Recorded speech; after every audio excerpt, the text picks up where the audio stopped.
Good evening, ladies and gentlemen. We are back. The Fanzone Podcast, episode 16. And obviously this time it is a guest episode. So thanks for joining us. Hope you've had a good week so far. Joining myself this evening is obviously the regulars in Colin and Ange. And as you can tell, we're joined by a very special guest this evening. Our special guest today, the man behind Inside Matchday, Fancam, all your favourite Bolton Wanderers videos. This is the man responsible for them.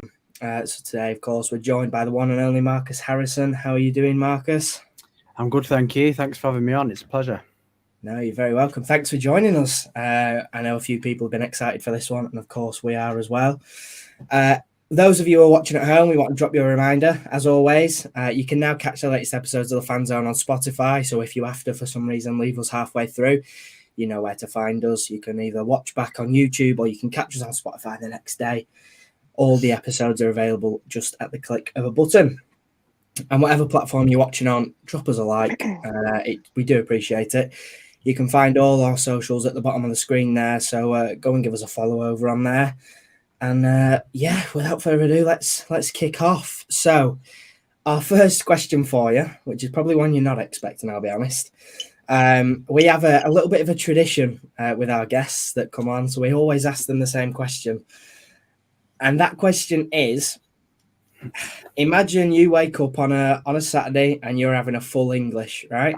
What goes on your plate? What consists of full English for Marcus? To be fair, a better question would be what doesn't. I like it. Almost anything. All the obvious, the bacon, sausage, egg. Probably not a tomato. That's the only one that I'd probably say. No black pudding, but other than that, just the standard. Mushrooms, though, they go on. So, yeah. Absolutely. Now, we've got to ask you, what type of eggs do you have? Because this has caused some heated debate in the podcast. Because I like a poached, I get grief. I actually don't think I've ever had a poached egg. I'd probably just have fried egg. I don't think I've ever had a poached egg. I don't know why, but I can't remember a time I've ever had one. Or not recently, anyway. So just fried, probably. Scrambled, maybe. Scrambled. That's a good shout. I think poached egg might be a war crime. I think you might have to go and see someone about that. Oh, it's just a fried, but a bit healthier. Just can't be doing it. Can't be doing it. Have a dippy. You got to have something runny. Right, so let's crack on with the questions. Obviously, it's really good to have you on. We do appreciate it. And if you are watching at home, there will be an opportunity for you to ask questions at the end. All we'd ask is that you just hold your horses and wait a little minute. But yes, if you want to drop them in, we'll get back to them at some point. And Malk's not happy with the tomato call. He said no tomatoes. Marcus, shame on you. Yeah, that's a bad question to start with, isn't it? Everyone. And do you want to kick us off? Yes. So I'm going to go back in time. We've got a 10-year-old Marcus in front of us. What would he have said he wanted to be when he grows up? That's dead easy. A pilot for a long time. I wanted to be a pilot. And to be honest, to some extent, I still would if I could. It's something I always wanted to do, which is probably why I fly the drones like I do. I did flying lessons, I did all sorts of stuff, but it just couldn't be a worse time to want to be a pilot when COVID hit, really. So all the pilots in their jobs all lost their jobs, so ended up moving away from that pretty quickly, but it was something I always wanted to do when I was younger. Very nice. Good choice, that. Good choice. Rumour has it pays pretty well as well, then it's apparently, so that would have been... Yeah, decent uniform. So, yeah. Although apparently you don't even have to fly planes that much now, do you? They just fly themselves, so that would have been a hell of a... No, yeah, just stick them on auto. Yeah, absolutely. I've got your next question. So how did you go from wanting to be a pilot to becoming a videographer? I always had a passion for video anyway. So alongside the pilot stuff, I'd always wanted to do, not necessarily as a job, but I always liked making videos, editing videos, stuff like that. But because of the liking of flying as well, it kind of led me into drones. So once I got the drone, then got better video stuff, which just kind of led into that eventually. So I bought my first drone and then started doing a little bit of voluntary work here and there where I could. And one thing kind of led to another, and I'm sat here now doing it full time. But yeah, it's something I've always wanted to do, really, just probably not as a job. It never been really crossed my mind that I could maybe do it for a job when I was younger. Could you envision a side question on that? Could you envision doing more drone work around the club, or kind of what would you know idea what that would look like? Or because obviously I know you do really good work at the moment with that, so it'd be nice. Yeah, I think the thing with the drone was there was three passions. There was flying, filming, and Bolton Wanderers. So to fly a drone that films at Bolton Wanderers kind of made sense. So yeah, started that off, and then I just use it where I can now. Really, I've tried to bring it in at away grounds, but it's an absolute nightmare. So I don't think that'll be happening very often. But if I can even inside match day when I'm away from home, if it's possible, I think I did it at Shrewsbury this season. I can try it there as well at away games, but. The drone's a brilliant tool, makes my life 10 times easier, and it's really, really good. But it's just about where you can implement it, really. And I think I filmed just about every inch of that stadium from the sky over the years, so there's not much more that should be filmed from there of our stadium, I'll be honest. We've just had a comment in from David Green, and he said, big thumbs up to Marcus with the wall of fame behind him. Very impressed. We were commenting on that before we came on live. A few names up there, one in particular that I'm sure will stand out to a lot of people. Yeah. I've got a question for you, and it's a bit of a weird one. So outside of this, I do marketing as a job, which is similar to video. Obviously, I'm involved with video quite a lot in the work that I do. And one funny conversation I have quite a lot of the time is with my parents, not actually understanding what I do. So if you were to sort of get your parents here and ask them, how would your parents describe what you do? What would they say?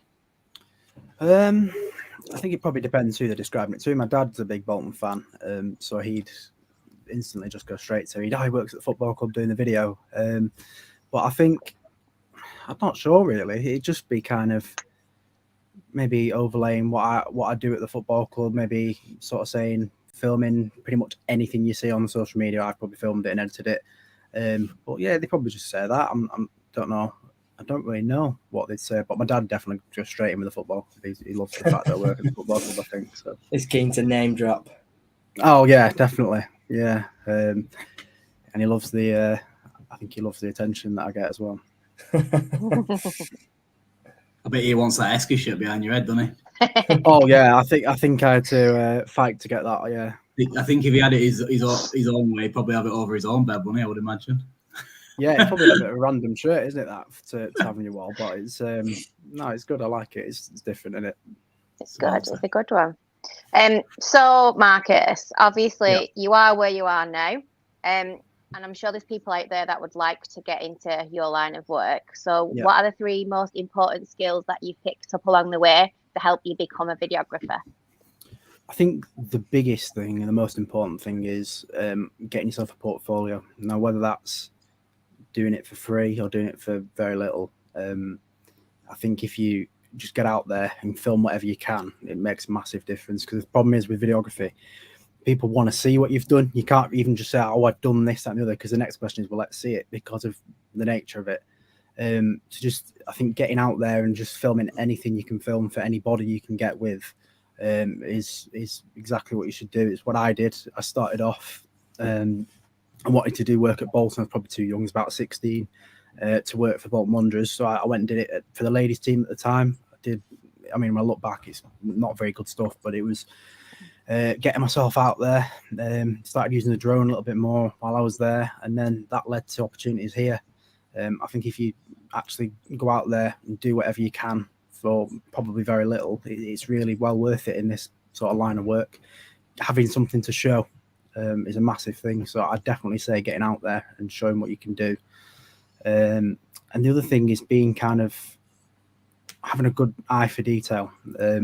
I've learned quite quickly that, particularly in the football club, if you miss anything, you regret it. It'll be all over social media. So you got to make sure you're on it and you're listening to everything, and particularly like of crowds, because there's all sorts of stuff that's said.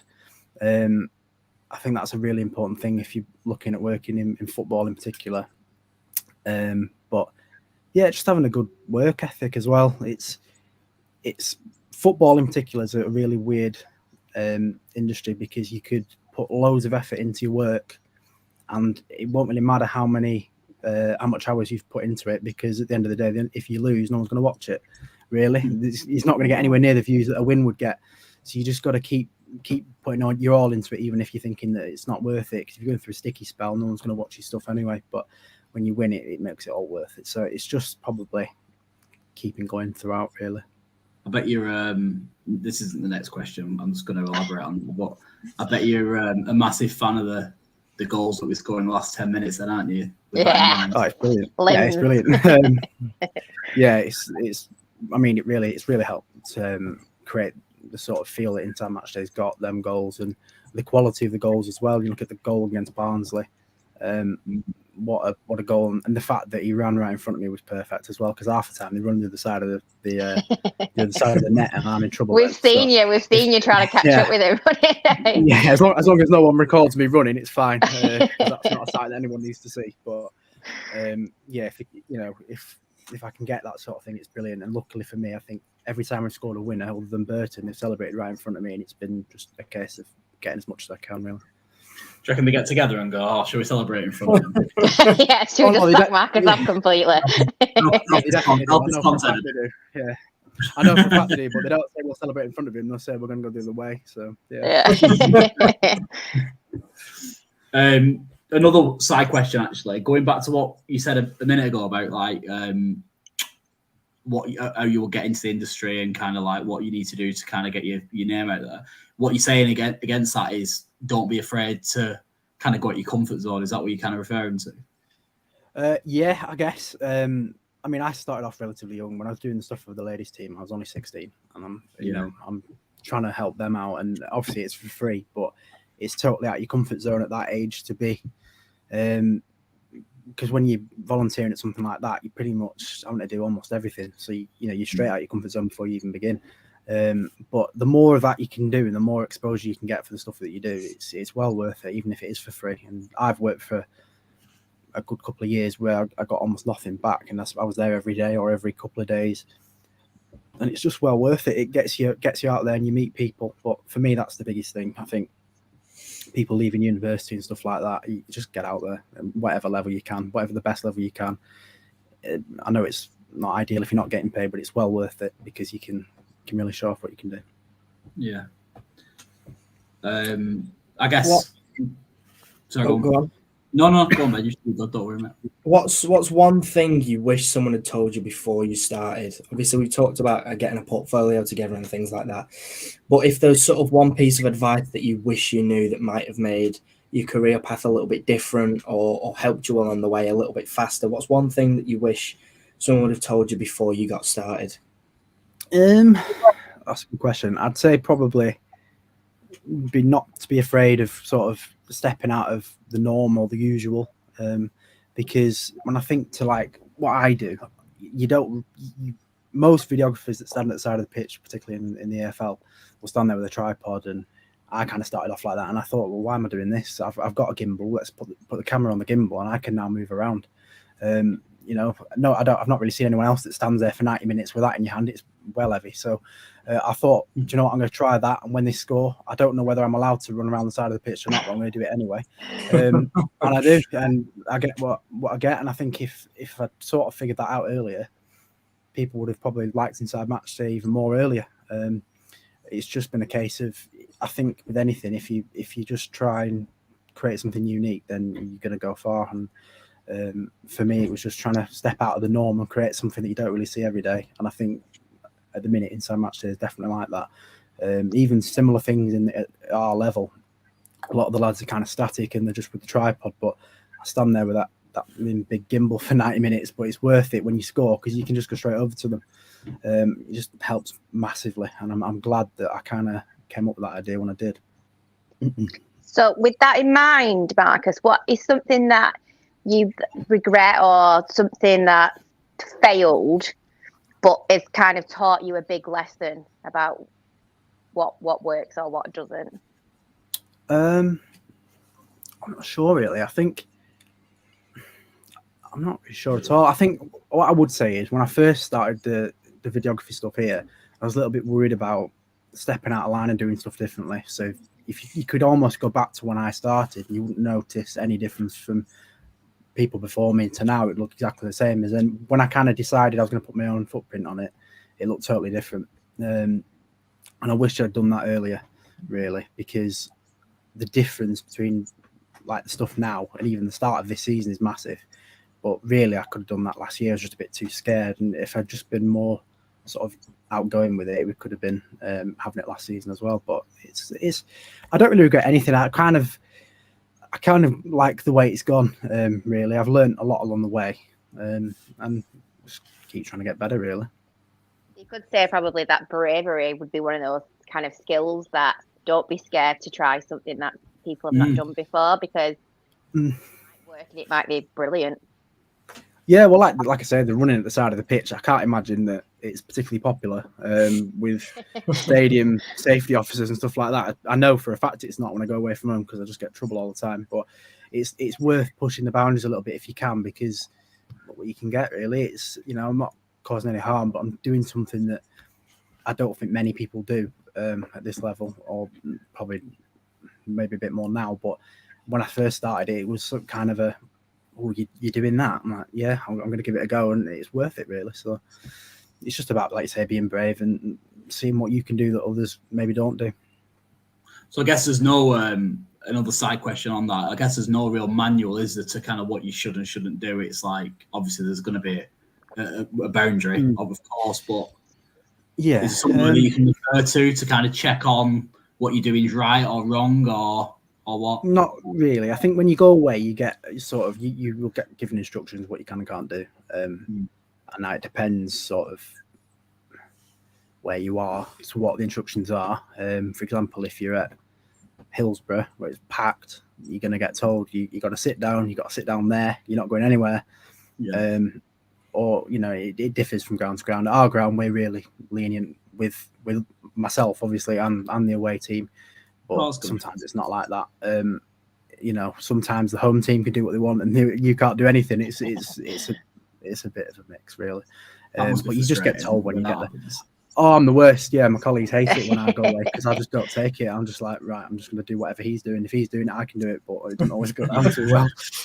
Yeah, sorry, I didn't. I missed that when you said that. I didn't realise it. Yeah, I know. Yeah, to be honest, I'll never do anything that's too out of order. It's just whatever, you know. If the lads have scored, I'm going to try and get to them and get what I can. But yes, it's just a game of sort of doing what you can without pushing it too far, really. Next question. Obviously, you're a Bolton Wanderers fan, and you know, in terms of the opportunity itself to become the club's videographer, was it as simple as just applying for the vacancy? How did that come about? I already did some sort of work within the football club, doing some filming elsewhere. It wasn't really for the media department. It was for behind the scenes on the training ground, whether it was training videos or on a match day I'd be up on the gantry when it came up, obviously. I've got a lot of stuff that I had been doing for the media department, even though I was working on more the training ground side of things. So I'd already done quite a lot of stuff for the media team. Stuff like the goal cams was going, even though I wasn't working with the media team, I was still doing the goal cams for the media team. So as soon as the role came up, it was like, this is perfect. I'm going to give it a go, and I was successful. Excellent. And again, side question: how long have you been doing it for? Is it 3 years now? I've been at the club for about that long, yeah. And the video stuff is probably about, I'm sure it was the 1st of March, I think, last year. So it's nearly a year. So now you're at Bolton and you've been there for quite a while. How's it treating you? How are you enjoying it? How's it going? I love it. It's you know, every day is different. It's nice, totally different. You know, if you're on the training ground, it's, you know, you've got a smile on your face the whole time you're there. It's just, you know, it's a brilliant atmosphere over there. But when you're at the stadium, it's a totally different line of work. Then you're in the office, in almost like an office environment. And then you've got the matches. It's almost chaos. It's different all the time. 1 minute you're in the office, next minute you're in Portsmouth at 3 a.m. on a Saturday night or something. It's chaos, but I love it. It's the fact it's totally different every week is brilliant. It's just, with it being your club as well, you can't get much better than that. But yeah, sometimes you're thinking, what's going on here? Where am I? I'm on the M6 somewhere at 3:30 in the morning editing something. It's just like, it's not like any other job. I don't think it is a really random one, but I just love it. It's brilliant. I think that's one thing that a lot of people crave in the working life is variety. So you shouldn't, you shouldn't, or even to just enjoy it. Well, it's definitely creates up in that respect. Yeah, it's brilliant. I think, especially when you're seeing it for yourself as a fan, it's not like I'm working at a club that I don't really have any, alliances to. When it's a club like this that I'm obviously obsessed with, it's brilliant to see how the lads train or how they all interact with each other and with you. And then going to the games and getting the sort of access that I've got, it's just, it's brilliant. I love it. Like I say, every week's different, totally different, all around the country, all sorts of stuff. It's just fantastic. I love it. So with that in mind, kind of leads me on to my next question, where obviously with the job title of videographer, people will assume you make videos. But what is like a working day for you? Like what from the start to the end, what else do you do? It really depends on the week. I think if you've got a really busy game week, you're almost non-stop with filming, editing, just constantly. There's no time for any sort of other stuff. There's stuff on the periphery that you do when you get time, which is like TikToks. If you've got time, you can get on with them. But sometimes if it's a 3-game week where you Saturday, Tuesday, Saturday, it's like, you've got to try and fit 2 days off in there. You've got, it's just, it can be chaotic. But on a normal week, I probably start the Monday off with an Inside Matchday from the Saturday. Sometimes I do it earlier if I think that it's one that everyone's waiting for. So I'll sacrifice the Sunday and do it then. But if not, I'm doing that on a Monday. Take most of the day. And then sort of you get a lot of other things like goal of the month, stuff like that just crops up on you, or community videos. You might have to do something for community. On a Tuesday, you'd probably have either a game or might head down to the training ground or something for Inside Lostock. I think editing videos takes a lot longer than people probably think. So you can be editing things like Inside Lostock. I just made a note of that, actually. I'm going to ask you something just with that in mind, so keep that in mind. Yeah. So, if it's a free week, I like to get down to the training ground at least once and do either TikToks or Inside Lostock or whatever. Probably have a day off on a Wednesday, something like that. And then Thursday, it's press conferences, and we're off with that again, ready for the next game. And away we go again, really, on that. Just on that, I made a note, and I got my pen in my hands. You said that Inside Matchday takes a day to edit, or from court and put, etc. But it's actually a 10-minute video, isn't it? On average. Yeah. So that's quite interesting, isn't it? So I'm going to try and plug a few likes for you. So if people are watching the YouTube video, just give him a like on the Wanderers video, just obviously so a bit of appreciation. The fact that it took him all day to do a 10-minute video. Yeah.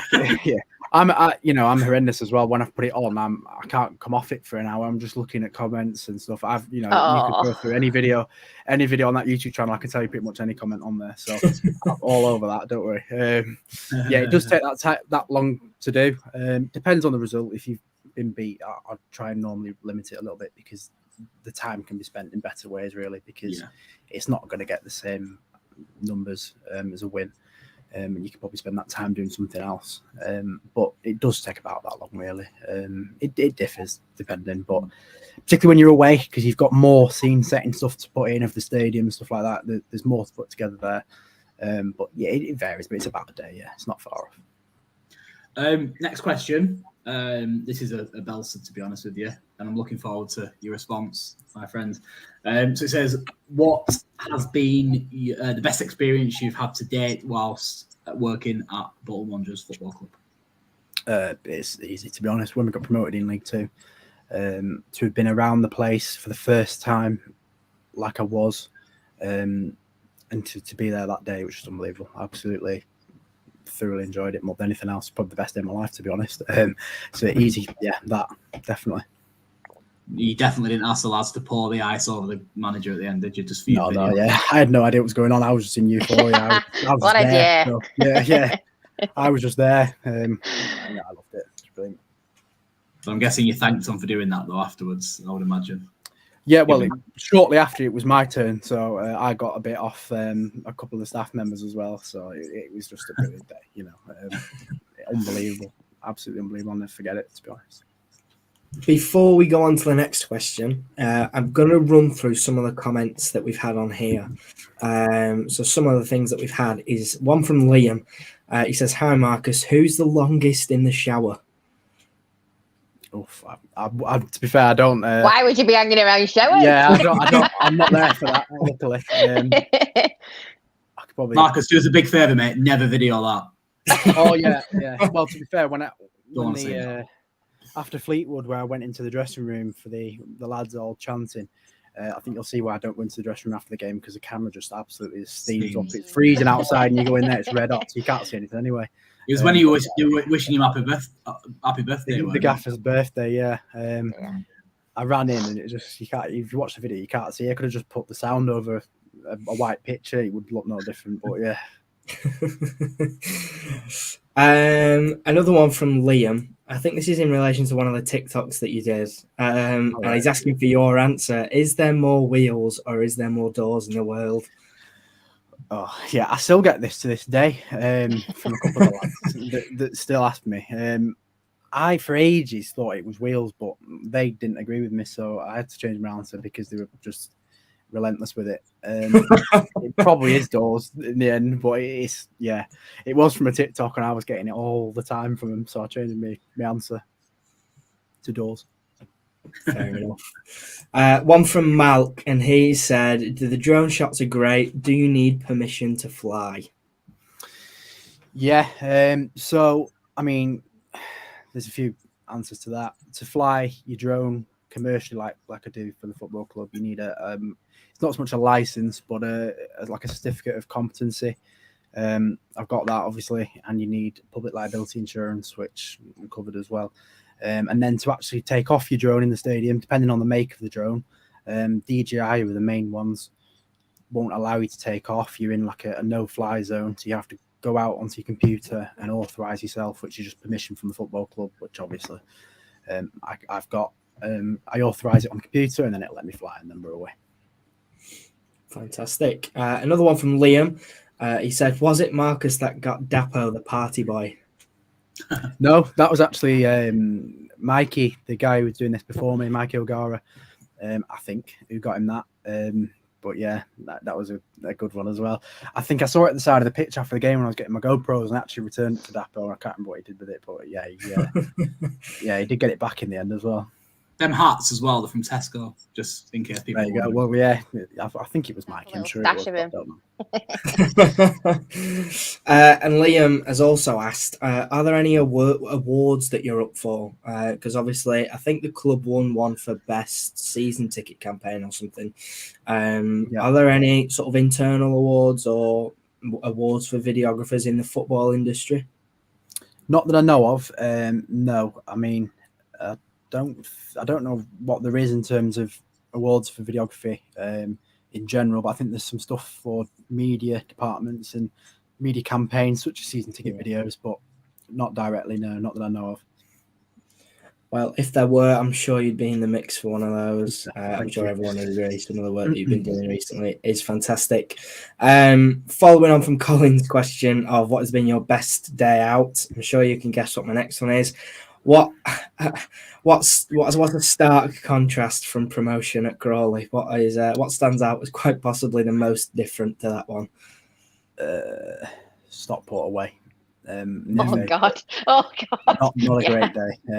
Horrendous. I think, it's got the less said the better on that one. Yeah, the less said the better. But that's literally forgot about that until you just said well, you know, to blame. Yeah, that's probably the answer to that. Not great. Yeah, move on. Yeah, next. Okay, right. Well, it's me. So who is your biggest influence at the club? Depends, actually. I think in terms of learning about what I'm doing and sort of the sort of content we should be putting out and ideas on that front, I'd say Luke, who works with me, Luke Gallagher. I think he gives me a lot of ideas for stuff like that. But then on the football side, probably just all the staff in general. I probably couldn't pick any of them out, but I think they're brilliant. I've learned so much from them over the time, whether that's the manager or right the way through to the kit man and the sports science guys. Just, you know, those guys out there, probably they're the biggest influence. Next question. Who has been the most influential person outside of your work life? In terms of for what I do at work or just in general? Well, there isn't an elaboration, but I'm just going to say for what you do at work, just because obviously it's one just related, isn't it? So, I'd probably say my dad then on that one, because obviously he's a Bolton fan. You know, if first thing he says when I walk through the door, have you got it? Have you filmed it right? Let's see it. Is it good? Is it bad? Whatever. With him being as bothered about it as me, probably my dad on that one for work. He's at the match, so he sees me legging it round. He's killing himself laughing normally. So yeah. So in terms of, obviously, it's really good hearing about what you're doing at Bolton, but what's next for Marcus? At any chance that we'll get to plug this, we will do. So if you are watching and you weren't aware, Marcus has just launched a video company doing bits of freelance work on the side. And am I right in saying that's the Bolton Video Company? That's right, yeah. It's not in any way to replace Bolton or to move on from Bolton or anything like that. It's just alongside what I'm doing. It gives me the opportunity to get sort of new opportunities that I'll just never get inside football, whether that's sort of like weddings or promotional videos for stuff. The problem is with my job, I kind of do the same thing week in, week out. It's just nice to get a little bit of variety where I can. So that sort of thing is what that's there for, but it's not like a replacement for work or moving out of work or anything like that. So people got any events coming up in the personal lives? Yeah, you know where to go. You know where to go. Yeah. If you like Inside Matchday, that is. If you don't, then you also know where not to go. So, if you're getting married and you want Marcus running around your ceremony, I'll chase you up the aisle. Yeah. Oh, that's brilliant. So we have got some questions from the viewers, obviously, that have been sent in over the course of the last 2 or 3 weeks, I think, since we announced it. And we'll start off with this one from Liam that's actually just put it in the chat. He said, on new signings, how do you make them feel relaxed? He said that first video, sometimes you see a nerve in them, resulting in them saying, yeah, 100% and other things like that. So what techniques, if any, do you use to make them obviously feel relaxed behind the camera? I'm aware that some of them, like the likes of Cameron Jerome, have probably done it a million times before, so probably don't need much telling how to do it. But how do you get some of the younger lads on board and comfortable behind the camera? It's a good question. I think, obviously, like you say, it depends on the lad, but we just have a normal standard routine that we do, unless we're doing something elaborate and something different. Most of the announcement videos are fairly similar, and the schedule is pretty similar. So the first thing we'll have them do is kind of have the pictures taken, so they don't even need to necessarily act up to the camera because they're too focused on what they're doing. So they don't even need to know I'm there. I'm just filming them. So they don't really have to worry about that. But then before the interview, we normally have them do the goal gifts, which obviously are a little bit silly. But when you've got them doing something like that, it kind of breaks the ice a little bit. Can you just stand there with that shark, please? Is normally how it starts. that bucket of popcorn. Exactly, yeah. So by the time they've done that, they almost are not that bothered about the interview because they've made themselves look worse on there. So that's normally how. But with someone like, say, like Cameron Jerome, it don't really matter what you do. He knows, he's been around the block. He knows exactly what you're doing and how to conduct himself. But that's what we normally do. You should see the look on some of the faces when I have this green screen up and I'm saying, right, I just needed to get in both the kits and do, some stuff for these props that I've got here, and it's just a box of absolute junk. And you just look at you like, what are you talking about? So, yeah. I've got a question for you on that. Are any players that we've signed or even just like players that we haven't signed really as kind of being a bit creative, have any of them ever come up with their own ideas as to kind of what to do with the props, or is it all just kind of what you well, we did like a day at the start before the season started, where they all came in and we had them all doing it together. Absolute chaos it was. we'd been out and bought a load of stuff for him to use, and we had literally the full squad stood there, the staff, the manager, everyone was stood there watching. So they'd all be kind of gathered round while they're doing it. But that kind of gave you a better set of gifts, if you know what I mean, because they're all taking the mick out of each other. It was quite a fun atmosphere. It was chaos. But with the new signings, particularly in January, they kind of stood there with maybe Chris or me and the media guys. And it's like, right, can you just stand there in front of all of us that you've never met before and do something? So you'll notice on the new signings, they're probably not as sort of free as all the other ones and sort of as funny necessarily, but that's why. So I don't really blame them, because I think if it was my first time meeting someone and they asked me to do what ride a pinata, that's probably well, why. you're here. If you could just jump on this donkey pinata, especially if we signed them from City or Man United, and the week before they were killing Kevin De Bruyne, and now they're they're doing stuff with Sky Sports in the Prem, and then they come here and I've got them holding up absolute stupid stuff. I can't even begin to explain some of the stuff we've got over there for them. So they almost look at you like, is this like a joke or something? But no, it's good. They all do it. They've all been really good. No one said no or anything like that. But it's always fun when we have to do the gifts, because everyone's like, "What are you doing?" There's another one that's been popped in, and it said, "Does Marcus ever feel intimidated at away grounds? You must have a nerve about you, even with our own fans." Which I can imagine going to places like Sheffield Wednesday and even Ipswich and Derby and some of the really quite big grounds with often quite noisy fans. Do you ever get intimidated?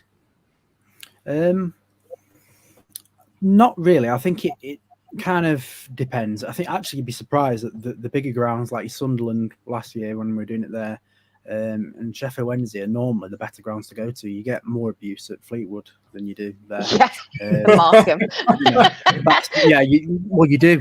Morecambe and places like that are probably the places that you get the most abuse. It's not even, it's not intimidated. You just kind of block it out. You just don't look up. That's what I do anyway. It's just part of the game, isn't it? And you just get on with it. I don't take it to heart really. You get called all sorts of stuff, you just kind of just walk past. It's not the end of the world. But it depends where you are. Sometimes it's worse than other times, but a lot of the places are great, and it's fine really. No one's too bad with you, I don't think. Good. Fantastic. One that we had sent in on Twitter was, who's got the worst dress sense in the changing room? So obviously now everyone comes suited and booted in their suits, but post-suit era, who's got the worst dress sense? What's the worst outfit you've seen? Traff. It's got to be Traff, hasn't it? It's got to be Traff. Yeah, it is Traff. He won't thank me for saying that, but it's good because it's a good laugh, but I don't think he sees it as a laugh. Obviously, I think he don't like it when I'm laughing at him, but it's not laughing at him. It's just it's funny. He wears some good stuff. It's it's all part of the environment on the training ground. Everyone's it's always a positive place to go when you go into the training ground. You always have got a smile on your face. So, but I'd say Traff probably. He comes in some good stuff. He's got a bold dress sense, hasn't he? Yeah, he's got all sorts of stuff. You wouldn't believe some of the stuff he's got. It's brilliant. He gives the impression that he wouldn't really care too much about what people think as well. Am I right with that or not? Yeah, he doesn't. Yeah, he doesn't really know. He's brilliant though, Traff. He's a really nice lad, and I can't say anything bad about him at all. He's brilliant. He's just if you could kidnap him at the end of the season, Marcus, that would be great. If you could just tie him up in the dress. Yeah, he's brilliant. There's a few like that. That'll be good too, because inevitably he's going to have a good career in it. So it'd be good for you to look back in 10 years and say that you've worked with him and stuff when he's obviously playing at a lot higher level. Yeah, no, definitely. There's a few like that. Connor as well. Absolutely brilliant guys that are, honestly, you walk past them on the training ground and they're just so nice to you. They're going to go very far in their careers, so it's a pleasure working with them really. One from Ep.16 over on Twitter, and he said, where do you think you're going to finish in the table? Do you think we'll manage to make promotion? He's asking you for a prediction. Answer this from a fan's perspective, by the way. Yeah, it always is, to be fair. I think I think we'll end up in the playoffs. I don't know how we'll do in the playoffs. Got no idea because it's a complete lottery, but I think that's where we'll end up. I think we'll have a good end to the season. There's just some really good teams in the division, so I think we'll definitely end up in the playoffs. And where we go from there could be anyone's guess. It's absolute chaos, and I've never even seen us play in the playoffs in my life, so I've no idea what it's going to be like. But I'm not looking forward to it. It's so intense. It's horrible. I'm not looking forward to it. It's awful. It's brilliant, but awful. Very enjoyable at the same time. Yeah, brilliant, but awful. It could be really rewarding if you go up that way. It's just if you don't, it's not great. I can imagine, but I am looking forward to it. I think we'll end up there. To be honest, I think we'll give it a good go as well if we do. You'll have almost a bit of a warm up should we make it through to the final of the cup. I would say that actually, Ben. You'd be wise to just ask the question to the FA and say what are the rules around the Wembley videographer. Are you allowed to run around Wembley and chase people? You're drawn to Wembley. Short answer is no. Yeah, the short answer is no, and the long answer is no as well. No, you can't. I'm pretty sure I'm going to be given I think I'm going to be given a spot and a bright pink bib, and you're staying there. I think if we get there, so that's probably what I'm going to have to do. But yeah, that's fine. Try your look at the Papa John's, and if you get away with it, then you know. Yeah, well, yeah, and equally, if I don't get away with it, then we've got no Inside Matchday for the playoff final to make it. Maybe not then. Should we not do that? I'll give it a go. We'll see. Matt and Luke have both asked. I'm assuming these are pretty interested in the videography side of things, but they've both asked, what camera and lens combo do you have? I think Matt said as well, specifically, that the depth of field on some of the Inside Matchday shots are really good, and there's been a significant improvement in those across the season. For all the camera technicals out there, what camera and lens are you using? So there's two answers to that. So I've started using my freelance camera recently, which might be the difference in quality. Because now that I've got it, I thought I'd try and see if it makes much difference to Inside Matchday while I've got it. So my camera is an Ep.16 with 18 to 105 mil zoom, which is really good. I can see the quality difference myself massively, but no one seems to comment it, so I don't know if anyone else can see it. But then the work camera is a Sony A7 II, which isn't really ideal, but it does the job, and we've got some really good stuff out of it. So yeah, they're the cameras. But if you ever see a slight difference in the qualities, one's the FX13, one's the A7 II.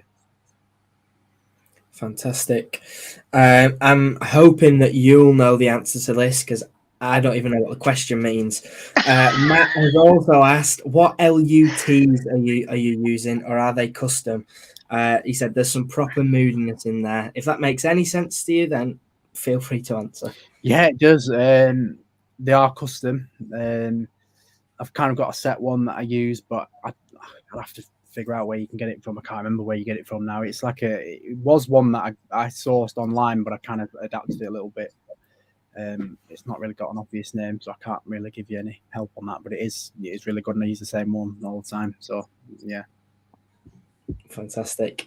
Chris, who is a friend of the podcast, has asked, who's the most annoying player or backroom staff member when you're filming your material, and why? So is there one of those lads that always comes over and just pushes the camera or puts the hand over the lens? Yeah. There's two answers to that. We've got on the backroom staff, we've got the kit man, Ted. He's an absolute nightmare. Whether it's when it comes to filming his kit or whether it's just in general, he could walk past and do anything. He's a nutter. And then in terms of the players, we've got George Johnson, who's arguably worse. He's brilliant. He's absolutely brilliant.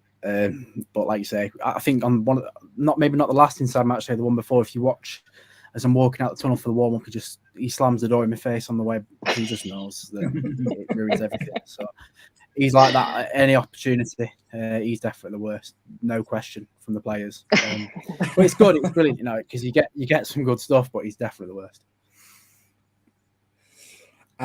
Daniel JB77 has asked, what's the funniest fan experience you've seen whilst filming Inside Matchday? Is there one that stands out? Because I'm sure you've seen a few. Yeah. at Fleetwood when Dapo scored, and there's a fella just the green guy. I can't remember if he's wearing green, but he's got like car air fresheners on his ears, I think, and then he's like his face is sliding down the barrier as he falls over it. If you watch the Dapo goal, I'm sure you'll see it. I'm sure he's got car air fresheners over his ears or something. It's brilliant. I don't know what he's doing, but it's brilliant. That's definitely. I thought you were going to say the fella that ran the length of the pitch. That's who I meant, the guy in green, but you meant the other guy, didn't you? Yeah. He's up there. I mean, stuff like that's a nightmare for me because I need to try and avoid filming it because it's obviously we can't sit there promoting that. But it is funny. It's brilliant. Yeah. One you obviously a little bit before your time, I think, to be honest with you, but there was an incident at Sheffield Wednesday, I think probably like maybe 6-7 years ago, where a Wanderers fan actually celebrated and fell from the top tier into the bottom. He were all right, yeah. There's actually a video of that on YouTube somewhere. Yeah. That were quite a funny incident. Yeah, I think he survived that. I think that just about concludes today's episode. If you have got any questions at home and you want to drop them in, then do feel free, and we'll try and ask them before we close off. But again, just before we finish, just wanted to plug Marcus's thing again. So the Bolton Video Company, you'll be able to go and find him on Twitter. After this, we'll obviously put a thank you post out for coming on. But you'll be able to go and find some links over there as well. So if you've got weddings, birthdays, or anything coming up that you think you might want an inside wedding, Marcus is the man to go to, and he will sort you out with those. And of course, for us as well, next Sunday we've got an exciting episode coming up that we're looking forward to bringing to you. I can't give away too much, and I don't want to big it up too much. There were some pretty rogue guesses in the chat last time, so you might want to just bring your expectations down just a bit. But yeah, next Sunday's episode, you don't want to miss it. You want to tune in for that one. But yes, thanks everyone for watching. A very quick question, if you don't mind, Ben. It's in relation to, in my opinion, one of the best elements of your work is obviously the drone footage. Is it possible, or would it be possible to record drone footage during the game or not? No. There's some quite strict rules with the drones, and the main one, probably the biggest one, is avoiding crowds of people. Right. It specifically says as well, football games in any way, whether you work there or whatever, you definitely can't, which is a shame because it's brilliant. And I actually don't believe drones are that dangerous, but it's just that sometimes they fall in the wrong hands. So that's the rules. You definitely can't. It's a shame. I think I've seen it somewhere. You do sometimes see it online, and you can get special permission from the CAA, but you have to give them all detailed flight plans and insurance documents and stuff like that. So not really easily, no. But yeah, you could if you really, really, really tried, but you'd have to go through a lot of hoops to do that. So I guess sorry, I want a quick one as well, but I'll let you carry on, Colin. No, I was going to ask. Obviously, Sky Sports do the camera on that kind of string kind of motion, don't they? You'll know the technical term for that. Is that ever? Yeah, Spider-Cam, yeah, that's the one. Is it ever looked at as a possibility for kind of our level, or is it just something that's like Premier League only type thing? It's it'd be well out of our reach. It's kind of, to be honest, even in the Premier, like the Champions League, the clubs don't own it. And Sky don't even own it. I don't think it's kind of brought in specifically for them. It's the sort of camera that costs hundreds of thousands.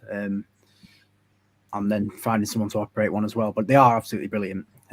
But I think when you kind of get to that level in the Premier League, it kind of just happens for you. That the Premier League clubs don't operate them. It's kind of done for them, to be honest. But yeah, they are absolutely brilliant. But at this level, it won't be. But that's a good footage, though, won't we? Some last 10-minute goals and that. Yeah, well, Inside Matchday looked totally different, wasn't it, from there? Yeah. Saved me a lot of running as well. Yeah. And then, my last question, Marcus, was just to kind of, I assume you did the drone footage for the season ticket campaign. No, I didn't actually. Did you not? No, and it's absolutely fantastic. I was a little bit jealous. It's so good. No, it's brilliant. it's from a first-person drone, which is slightly different to the sort of stuff I had up until very recently. So they're the ones where you wear these, which are like big goggles, and you put them on your face. Hang on, unplug them, and you can see what the drone sees basically. So you look like a big wasp or something. You're like a superhero. Yeah, Like so a you put that on your superhero. face. You put that on your face, and you see what the drone sees. So by doing that, you can kind of gauge where you are a little bit better. Because the problem is with a drone, when you're flying it, it's hard to tell if you're going to fit through things when you're not actually on it. So by having that, you can kind of see exactly what the drone sees, and that's what the guys did with that. A really, really cool first-person drone, which I do have one now, but not to that level. You're going to see more and more of similar stuff, but not to that level. Those guys were absolute experts on that. I can imagine it's a bit of a shock wearing that if you crash it, though. Yeah, it is. To be honest, it's not a great sight. Fantastic. Well, thanks as always for coming on. We really do appreciate it. It's been great getting you on, and I'm sure it won't be the last we see of you.